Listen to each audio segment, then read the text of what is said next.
ברוך אתה אדוני אלוהינו מלך העולם, שהכל נהיה בדברו. We are more observant. There is nostalgia. Somehow one feels that yesterday was better.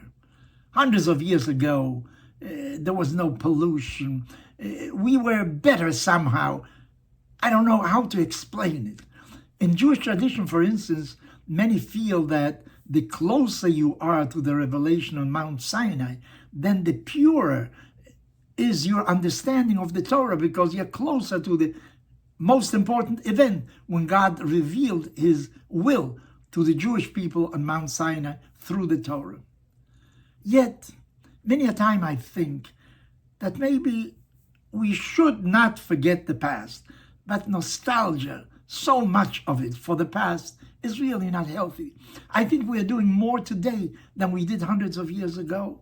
I think there is more study of Torah and Talmud today than at any time in our history. This was the opinion of Rabbi Ovadia Yosef, Zecher Tzadik Livracha, for great rabbi of Israel. He thought that the number of yeshivot today that you have in Israel, that you have outside of Israel, so many more that are really studying what the Torah is. There was a rabbi by the name of Shapiro. He was in Poland. He was the founder of the Yeshiva Chachmei Lublin. He instituted the Daf Yomi, the study of a page of the Talmud, both sides, a complete page, every day. And there's a cycle of about 7 and something years where you finish the entire Talmud. It's enormous literature. Do you know how many people do that today? Hundreds of thousands of people are studying the Talmud daily and finish that cycle in 7 years. I remember there was a gentleman that was sitting behind me in the synagogue. He was already on his 3rd cycle of studying the Talmud daily. I think we have many more. Of course, there are those who wanted to institute reforms in the Jewish tradition and wanted to make the principles of Jewish tradition conform to our modern ideas. And I think that they failed, really, because the movement that is really most active today in the Jewish world is the Orthodox movement, which on the one hand, we believe that we are evolving, but what we try to do is look for the principles of the Jewish tradition and see how we can interpret modern life according to those principles. You know, when an electric when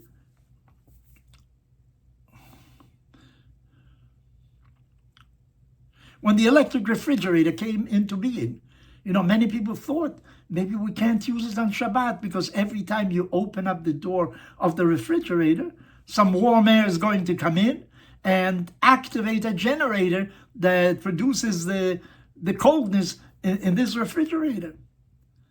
There is a principle in the Talmud that says the following: Psik reisha velo yamut. If you go and twist the neck of a chicken, won't it die? Of course it will. In other words, your action has an inevitable consequence. If it were true that every time that you open this refrigerator, sufficient air comes in that immediately starts up the generator again, maybe we couldn't have used the refrigerator on Shabbat.